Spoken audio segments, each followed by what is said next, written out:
Amb aquesta mètrica nova, que nosaltres anomenem densitat d'informació, el que passa és que el .cat queda el número 1, el primer del món, en quant a dominis genèrics, és a dir, per davant del com, del net, de l'org, de l'info, del bit, del travel, dels jocs, de tots els que existeixen.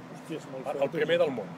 I a més, el Museum, tenim més o menys a prop, el Museum té 500 dominis, per tant també hi ha l'efecte de molt pocs dominis i de més a més de museus, i els altres els tenim a anys llum. Per tant, això nosaltres entenem que dona realment una mètrica de la qualitat. La gent fa servir el domini per aportar informació, per intercanviar informació.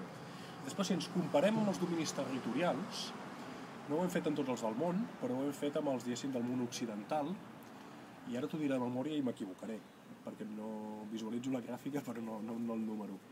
Però podria dir-te que del món occidental potser estem dels 5 primers, i si no seran dels 7 primers. Però aquí també hi ha algunes variables a tenir en compte, com les que comentava abans. No és el mateix un país gran, demogràficament competit, però sobretot el tema de com es comercialitza el domini. Per exemple, a Argentina el domini és gratuït. A Croàcia també, només has de justificar que vius en allà.